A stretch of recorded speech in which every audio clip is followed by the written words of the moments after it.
تو بھی ماشاء اللہ لگا ہے اکتوبر 1958 میں، یہ 7 اور 8 اکتوبر کی درمیانی رات کو ماشاء اللہ لگا، اور اس کو لگانے والے ہیں صدر پاکستان سکندر مرزا۔ اس نے 1956 کے آئین کو معطل کر دیا اور مارشل لا کے نفاذ کا اعلان کر دیا، جتنی وزارتیں تھیں ختم، اسمبلیاں توڑ دیں، سیاسی سرگرمیوں پر پابندی لگ گئی ہے۔ فوج کے اس وقت جو کمانڈر ان چیف تھے، جن کا نام تھا جنرل محمد ایوب خان، ان کو چیف مارشل لا ایڈمنسٹر مقرر کیا گیا۔ 12 اشخاص پر مشتمل وزراء کی ایک کونسل تشکیل دی گئی، اس کونسل کے سربراہ بھی ایوب خان مقرر کیے گئے، ٹھیک ہے۔ اب ماشاء اللہ لگا کیوں ہے، آپ سے پوچھا جا سکتا ہے، آپ اس کے 2 سے 3 وجوہات بتا سکتے ہیں۔ ایک تو یہ ہے کہ سکندر مرزا نے اپنے اختیارات میں وہ وسیع اختیارات ہو گئے، تجاوز کرتا گیا۔ مثلا اس نے ایک پارٹی بنائی تھی، ریپبلکن پارٹی اس کا نام تھا، اور اس وقت جو ارکان اسمبلی تھے ان کی اکثریت کو اس نے اپنے ساتھ ملا لیا، تو اس کو وسیع اختیارات مل گئے، جس کی وجہ سے اس نے یہ سارا کام کیا۔ دوسرے نمبر پہ 1958 میں ملک کے اندر سیاسی انتشار بھی تھا۔ اب وہ کس طرح سیاسی انتشار تھا، آپ کو یہ تو معلوم ہے کہ 1958 میں پاکستان مشرقی بھی تھا، مغربی بھی تھا۔ تو مشرقی پاکستان میں اس وقت جو سپیکر تھے اسمبلی کے، جن کا نام تھا عبد الحکیم کو اس وقت جو عوامی لیگ کی پارٹی برسر اقتدار تھی، عوامی لیگ آپ کو معلوم ہے یہ شیخ رشید والی نہیں ہے، وہ مجیب الرحمان والی جو ہے، اس نے عبد الحکیم کو پاگل قرار دے دیا کہ یہ پاگل ہے، مشرقی پاکستان میں یہ ہو رہا ہے۔ اور اس وقت مشرقی پاکستان میں جو ڈپٹی سپیکر تھا، جس کا نام تھا شاہد علی، اس کے اوپر ایک حملہ کیا گیا اور اس کو قتل کر دیا گیا حملے میں۔ ادھر مغربی پاکستان میں 9 مئی 1958 کو وزیر اعلیٰ تھے صوبائی ڈاکٹر خان صاحب، جن کا نام تھا، ان کو قتل کر دیا گیا۔ تو اس قسم کے حالات تھے، اور سیاسی انتشار اور حالات انتہائی تیزی سے بگڑ رہے تھے، اور جو سیاسی جماعتوں کی جو آپس میں سرکشی تھی وہ انتہائی نازک اور گھنونی صورتحال اختیار کر چکی تھی، جس کی وجہ سے جنرل سکندر مرزا نے مارشل لا لگا دیا۔ تیسری وجہ، اس وقت جو 1956 کا آئین پاس ہوا، اس میں یہ بھی تھا کہ عام انتخابات ہوں گے، چنانچہ مسلم لیگ کا صدر منتخب ہوا خان عبد القیوم خان۔ یہ خان عبد القیوم خان وہ شخص ہے جو سرحد کا پہلا وزیر اعلیٰ ہے، قائد اعظم نے اس کو وزیر اعلیٰ بنایا ہے۔ تو یہ 29 مارچ 1958 کو مسلم لیگ کا صدر بنتا ہے۔ صدر بننے کے بعد اس نے سکندر مرزا کے خلاف بولنا شروع کر دیا، جو قومی پاکستان کا صدر تھا۔ تو اس کی وجہ سے سکندر مرزا کو یہ ڈر پیدا ہوا، کہیں میرا جو حکومت اور اقتدار ہے یہ خطرے میں نہ پڑ جائے، تو اس نے یہ کام کر دیا۔ اسی طرح معاشی بحران بھی آپ کہہ سکتے ہیں، آپ بول دیں ملک میں بد نظمی، لوٹ مار، سمگلنگ، ذخیرہ اندوزی، یہ وہ تمام چیزیں تھیں۔ اب سکندر مرزا نے یہ کام کیا، ادھر ایوب خان کے ساتھ اس نے تعلقات بنائے، اور سپریم کورٹ کے چیف جسٹس تھے اس وقت، جن کا نام تھا محمد منیر۔ واضح رہے، محمد منیر پاکستان سپریم کورٹ کے دوسرے چیف ہیں، چیف جسٹس ہیں۔ پہلے چیف جسٹس کا نام عبد الرشید تھا، دوسرے کا نام یہ ہے۔ تو انقلاب آیا ہے اکتوبر 1958 میں، اس کو انقلاب اکتوبر 1958 کہتے ہیں۔ اب جب سکندر مرزا نے یہ سارا کام کیا، ایوب خان اور سکندر مرزا کی یہ دوستی صرف 20 دن قائم رہی۔ کتنے دن؟ 20 دن۔ 7 اور 8 اکتوبر کو یہ کام کیا جا رہا ہے، اور اس کے بعد 27 اکتوبر کی شام کو جنرل محمد ایوب خان 3 فوجی ارکان بھیجتے ہیں، جن کے نام ہے جنرل اعظم، جنرل شیخ اور جنرل برکی۔ ان کے ذریعے پیغام بھیجا جاتا ہے سکندر مرزا کے پاس کہ تم استعفیٰ دے دو۔ چنانچہ وہ استعفیٰ دے کر انگلینڈ چلا جاتا ہے، اس کو انگلینڈ روانہ کیا جاتا ہے۔ تو 27 اکتوبر کو پاکستان کے صدر کا عہدہ سنبھالا ہے جنرل محمد ایوب خان نے۔ دوسرے دن وزیر اعظم کا عہدہ اس نے ختم کر دیا۔ پھر اگلے دن اس نے وزیر اعظم کی کابینہ کے جو ممبر تھے ان سے صدارتی کونسل کے ارکان کی حیثیت سے، کہ اب یہ صدارتی کونسل کے ارکان ہیں، اس نے دوبارہ حلف لیا اس کے بعد مارشل لاء کی مدت میں اس نے مزید اضافہ کرتے ہوئے اپنی ذات میں 3 عہدے جمع کر دیے، یعنی صدر مملکت کا عہدہ، افواج کے سپریم کمانڈر ہونے کا عہدہ اور مارشل لاء کے ناظم اعلیٰ کا عہدہ۔ اس تبدیلی کو تاریخ میں انقلاب کا نام دیا جاتا ہے، ٹھیک ہے۔ اور اس انقلاب کے خلاف 27 اکتوبر کو جو انقلاب ہوا، اس کے خلاف آواز بلند کرتی ہے مادر ملت فاطمہ جناح۔ وہ یہ کہتی ہے کہ میجر جنرل سکندر مرزا 3 سال اس مملکت کے سربراہ رہے، اس ملک میں وہ کوئی مسئلہ حل نہ کر سکے اس عرصے میں، اور ملک سیاسی اقتصادی اعتبار سے خطرے کے کنارے تک جا پہنچا، اور عوام کو محض بے بس تماشائیوں کی حیثیت دی جاتی ہے۔ یہ ان کا بیان اخبار میں چھپتا ہے، ٹھیک ہے۔ اب پاکستان کے ایک نئے دور کا آغاز ہوتا ہے جنرل ایوب خان کے زیر اہتمام۔ اب مارشل لاء میں کام کیا کیے گئے، مارشل لاء کے اقدامات کیا ہوئے، کچھ اچھے کام بھی اس نے کیے۔ مثلا اس نے ایک وہ قائم کیا، سیاست دانوں کی بدعنوانیوں کا مواخذہ کرنے کے لیے EBDO کے تحت ایک اس نے تحت مقدمات چلائے گئے، جس میں 133 درجہ اول کے، 221 درجہ دوم کے اور 313 درجہ سوم کے ملازمین کو برطرف کیا گیا۔ یہ صدر ایوب خان کے زمانے میں ہوا۔ 83 سیاست دانوں کو اور 6 سے 7 ہزار کارکنوں کو اس نے سزائیں دی اور ان سیاست دانوں کو نااہل قرار دے دیا اس EBDO کے تحت۔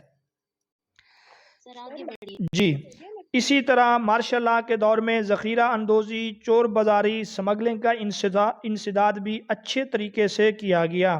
سمگلنگ کی روک تھام کے لیے یہ آرڈر پاس کیا گیا کہ بارڈر پر اگر کوئی سمگلر ملے تو اس کو گولی مار دی جائے، یہ حکم دے دیا گیا، ٹھیک ہے۔ سخت سزاؤں کا اعلان بھی کیا گیا۔ جو لوگ اشیاء خورد و نوش میں ملاوٹ کرتے ہیں یا جو تاجر بددیانتی کرتے ہیں، اس کا نام مارشل لاء سمری کا نام کیا تھا؟ Martial law summary trial courts اس کا نام رکھا گیا۔ Martial law summary trial courts اس کا نام رکھا گیا، جس کے ماتحت جو ذخیرہ اندوزی کرتے ہیں، جو ملاوٹیں کرتے ہیں، ان کے خلاف وہ کیا گیا، مقدمات کی سماعت ہوگی۔ زرعی اصطلاحات ایوب خان نے یہ کی ہیں کہ مارشل لاء میں اس نے 31 اکتوبر 1958 کو ایک زرعی کمیشن قائم کیا، 31 اکتوبر 1958 کو، اور اس نے 20 جنوری 1959 کو اپنی رپورٹ پیش کی، جس میں یہ کہا گیا کہ زمینداری سسٹم منسوخ کر دیا گیا، ہر قسم کی جاگیریں ختم کر دی گئیں، موروثی مزارعین کو مستقل مالکانہ حقوق عطا کیے گئے، جاگیریں بلا معاوضہ بحق سرکار ضبط کر لی گئیں۔ البتہ یہ اعلان کیا گیا کوئی شخص اپنی ملکیت میں 500 ایکڑ سے زیادہ نہری یا 1000 ایکڑ سے زیادہ برانی زمین نہیں رکھ سکتا۔ یہ مطالعہ پاکستان کا سوال بن سکتا ہے، اور اس سے پہلے بھی کہیں پوچھا گیا تھا جو میرے مطالعے سے گزرا ہے، کہ ایوب خان کے زمانے میں ایک بندہ زمین کس حد تک اپنی ملکیت میں رکھ سکتا تھا، تو 500 ایکڑ سے نہری زمین اور 1000 ایکڑ برانی زمین اپنی ملکیت میں رکھ سکتا تھا، اس سے زیادہ نہیں۔ باغات اور چراگاہوں کے لیے مزید 150 ایکڑ زمین رکھ سکتا ہے اگر کسی کے باغات وغیرہ ہوں۔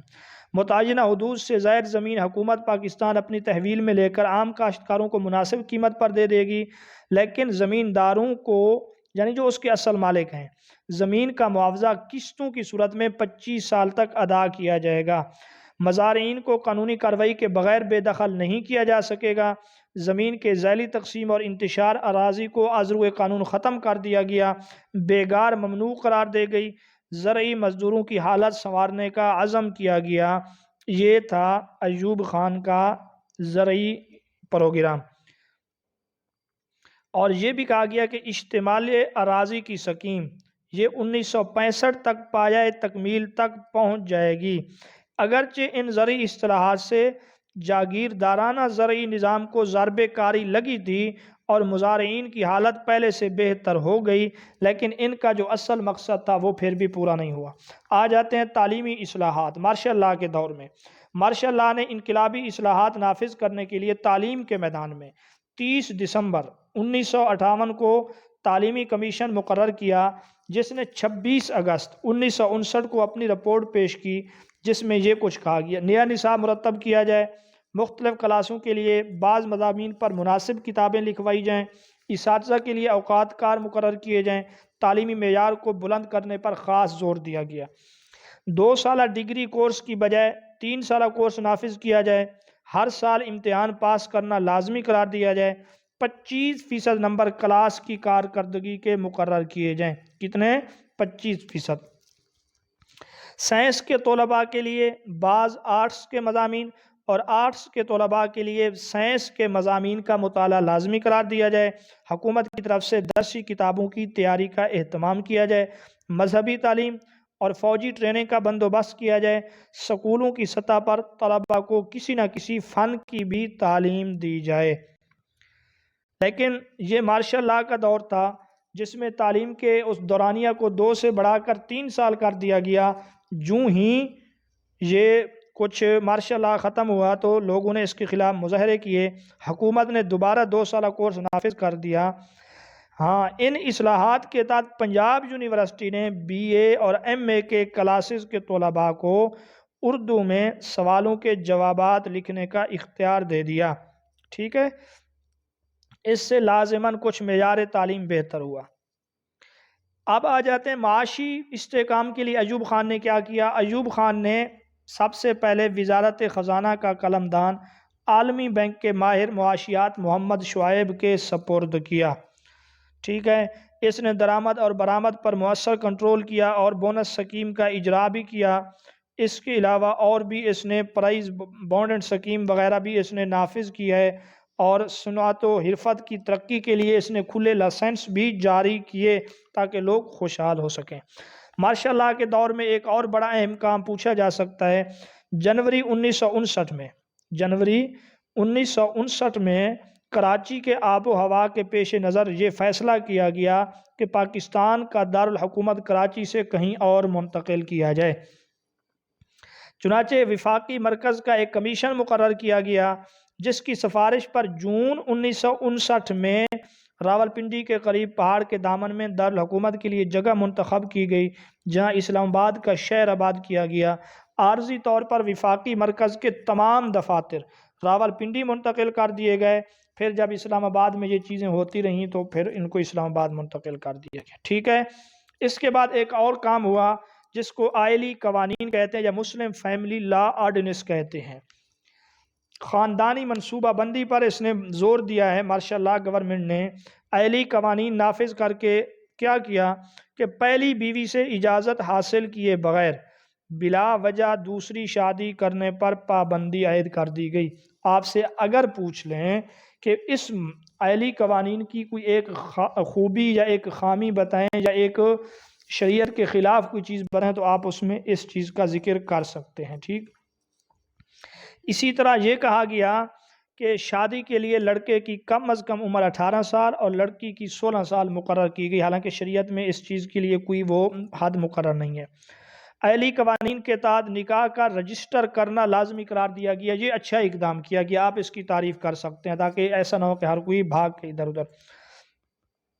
طلاق وغیرہ کی صورت میں عدت کی مدت 90 دن مقرر کی گئی، یہ بھی شریعت کے خلاف ہے کیونکہ شریعت میں خاص تو بس کوئی بھائی کر رہا ہوگا۔ ٹھیک ہے، تو 90 دن یہ شریعت میں اس چیز کی اجازت نہیں ہے، بلکہ وہ عورت کے حالات کے اوپر ہی ہے۔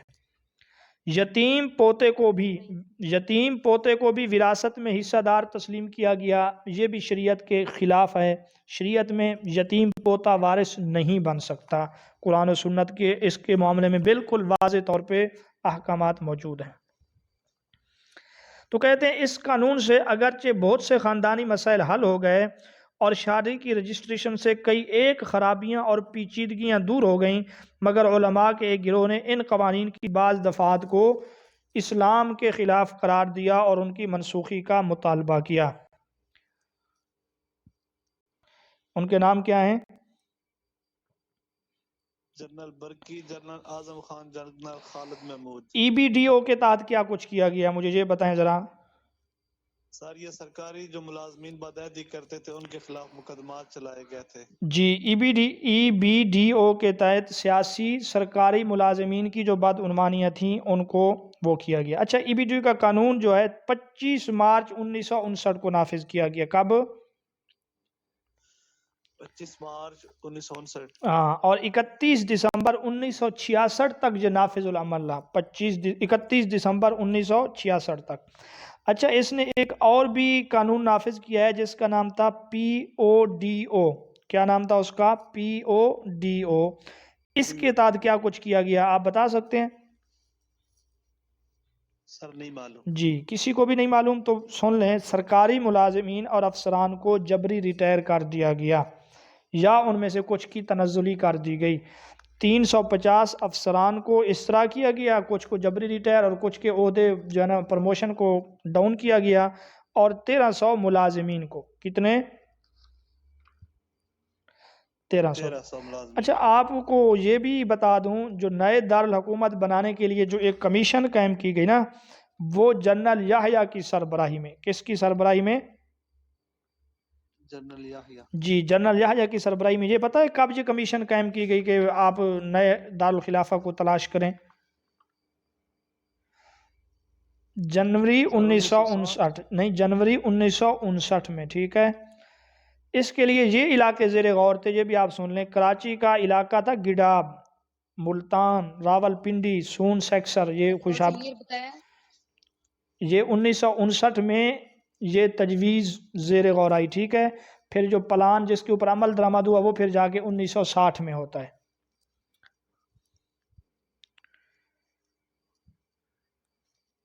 اچھا زرعی کمیشن ایوب خان نے کب قائم کی تھی؟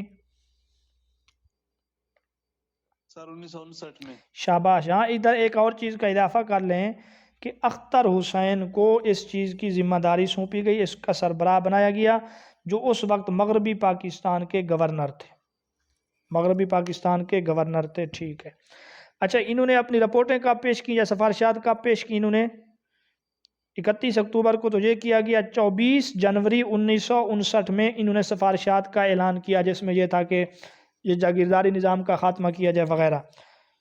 لیکن ان میں سے میرا ایک سوال یہ ہے ایوبی زرعی اصطلاحات کے تحت زمین کی ملکیت کی کیا حد مقرر کی گئی؟ سر نہری زمین 500 ایکڑ اور بارانی زمین 1000 ایکڑ. شاباش زبردست. یہ آپ لوگوں سے سوال کیا جا سکے گا. اس کے علاوہ ایک اور سوال یہ بھی ہے کہ جاگیرداروں کے خاندان کے یتیم بچوں اور بیوہ عورتوں کو کتنی زمین ہیبہ کرنے کی اجازت دی گئی؟ تو اس کا جواب یہ ہے 250 ایکڑ نہری اور 500 ایکڑ برانی زمین جاگیرداروں کے خاندان کے جو یتیم بچے اور بیوہ عورتیں ہیں ان کو اتنے تک ہیبہ کرنے کی اجازت دی گئی. اچھا آپ یہ مجھے جاگیرداروں کے خاندان کے یتیم بچوں اور بیوہ عورتوں کو 250 ایکڑ نہری اور 500 ایکڑ برانی زمین ہیبہ کرنے کی اجازت دی گئی. ٹھیک ہے. باغ اور چراگاہ کے باغ اور چراگاہ کی خاطر کتنی زمین رکھنے کی اجازت دی گئی؟ سر 150 سے 200 ایکڑ. جی 150 ایکڑ سے زیادہ. ٹھیک ہے. 150 ایکڑ زمین آپ باغ اور چراگاہ وغیرہ کے لیے رکھ سکتے تھے. اچھا یہ ان کو کتنے سال کا ان کو کہا گیا کہ اتنے سال میں ان کو زمین کی قسطوں کی صورت میں قیمت ادا کی جائے گی یا زمین کا کرایہ ان کو؟ جی 25 سال تک قسطوں کی صورت میں ان کو وہ چیز ادا کر دی جائے گی. اچھا ایوبی حکومت نے تعلیمی کمیشن کب قائم کیا؟